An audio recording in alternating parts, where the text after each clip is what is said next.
Bonjour à tous. Sur la chaîne Nouvelles de Football Tribune, nous avons compilé pour vous le top 10 des actualités des dernières 24 heures. Avant de commencer, devinez le footballeur, laissez vos réponses dans les commentaires. Et cliquez sur « J'aime » si vous voulez que votre club de football préféré réalise le transfert de ses rêves cet été. Et maintenant, c'est parti! Como et Cesc Fabregas poursuivent leur collaboration. Ces derniers jours, tels que rapporté par Marco De Micheli, des discussions positives ont eu lieu entre les parties pour parvenir à un accord. Par conséquent, l'Espagnol restera à la tête du club. Malgré les efforts du Bayer Leverkusen pour l'attirer en Allemagne, comme annoncé ces derniers jours, Como a convaincu l'ancien milieu de terrain central de rester. Après 36 journées de Série A, Como a accumulé 48 points et occupe la 10e place. Avant la prochaine nouvelle, jetons un œil au bon ami de Cesc, Lionel Messi, qui, avec l'Inter Miami, a séjourné dans un hôtel du centre-ville de San José. Espérons qu'ils auront permis au Goat de se reposer avant le match.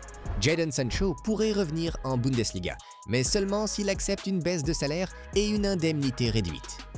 Son retour à Manchester United est difficile, Chelsea souhaitant se libérer de son obligation de le racheter après son prêt d'une saison. Le Bayer Leverkusen serait intéressé par une 3e saison en Allemagne, et certaines sources suggèrent que United le vendrait pour environ 20 millions de livres sterling. Cependant, le salaire élevé de Sancho, 250 000 livres sterling par semaine, constitue un problème pour Leverkusen, lui laissant le choix de rester à United ou d'accepter une baisse de salaire pour déménager.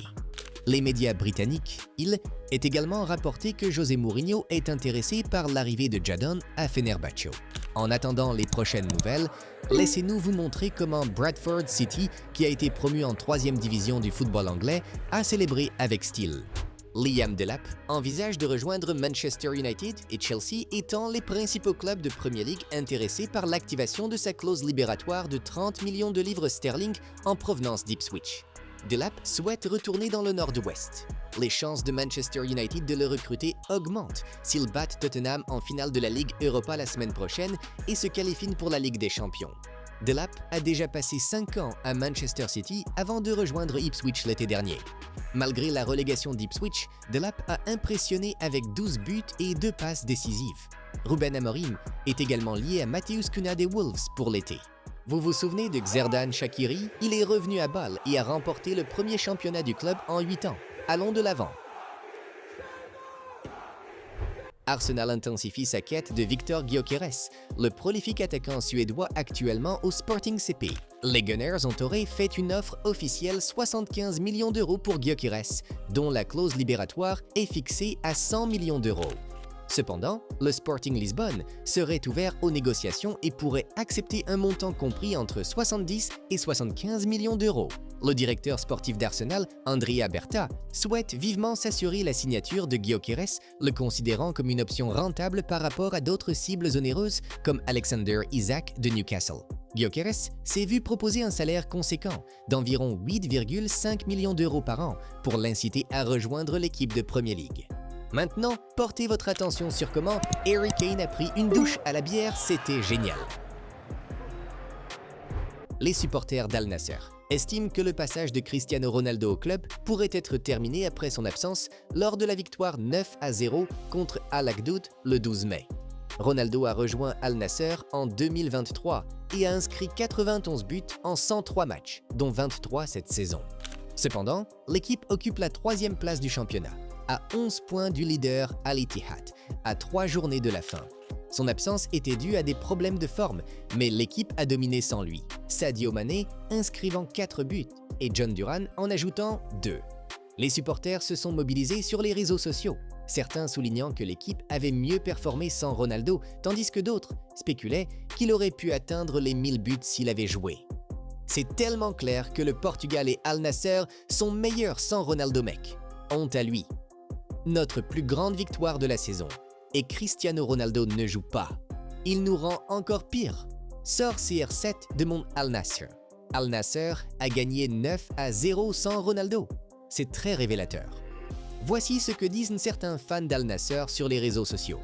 Pep Guardiola rêve de recruter Dani Olmo, Dans le but de faire venir un numéro 10 moderne, capable de créer et de conclure des occasions de but, Matteo Moretto rapporte Manchester City est intéressé par la signature du joueur espagnol de Barcelone, bien que sa position dépende du désir du joueur lui-même, car il est récemment revenu à Barcelone après avoir surmonté des difficultés avec son inscription. Barcelone n'envisage pas de vendre Olmo, mais si Manchester City fait une offre élevée, le club pourrait changer d'avis. Malgré les blessures et les problèmes de recrutement, la saison d'Olmo est positive. 36 matchs, 11 buts et 6 passes décisives. Hansi Flick lui a donné un rôle important, même s'il a manqué 15 matchs cette saison.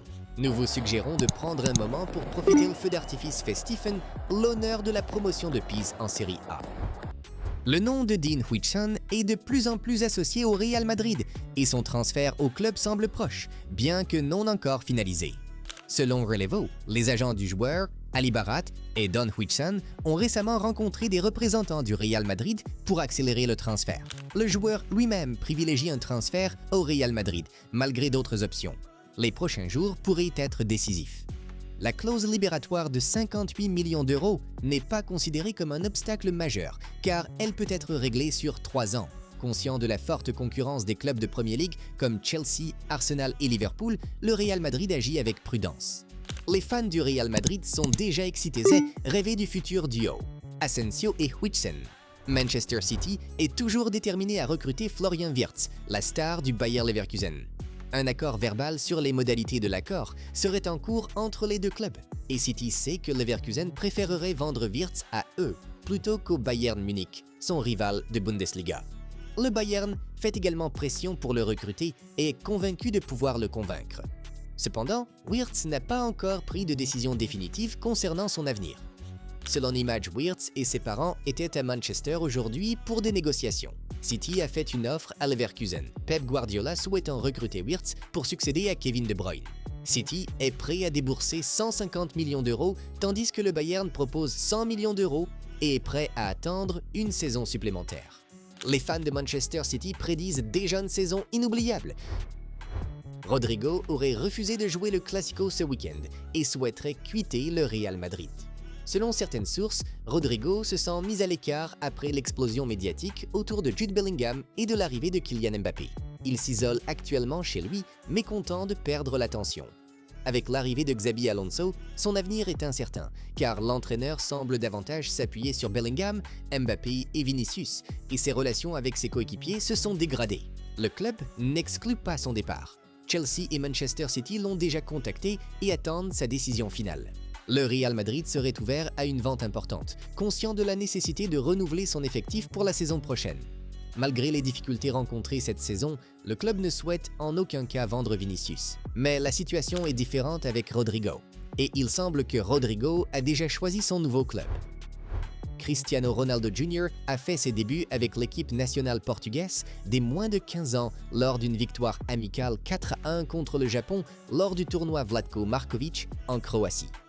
L'attaquant de 14 ans a joué les 26 dernières minutes avec le maillot emblématique numéro 7 de son père, sur l'aile gauche, le même poste qu'il occupait au début de sa carrière. Intervalo, Ronaldo previsivelmente vai entrar na segunda parte, tal como Simão, que vemos tornar ter...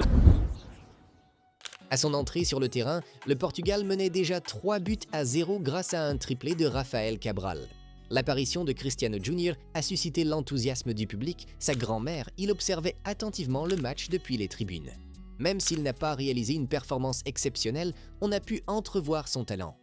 L'équipe portugaise des moins de 15 ans affrontera ensuite la Grèce, puis l'Angleterre. Et le jeune Ronaldo espère gagner plus de temps de jeu et démontrer son potentiel. Après le match, Cristiano Ronaldo a publié un message réconfortant à son fils alors que le jeune continue de suivre ses traces. Félicitations pour tes débuts avec la Seleção au Portugal, mon fils. Je suis très fier de toi, a écrit Ronaldo Senior sur X, accompagné de photos de son fils en action. Georgina Rodriguez a également réagi. Maman fière, maman heureuse. Nous assistons au début de quelque chose de grand. Les fans écrivent sur les réseaux sociaux. Et voilà, la chaîne Football Nouvelle de Football Tribune vous présente notre top 10 des dernières actualités footballistiques. Aimez la vidéo et abonnez-vous à notre chaîne pour rester informé des actualités footballistiques les plus importantes. À bientôt!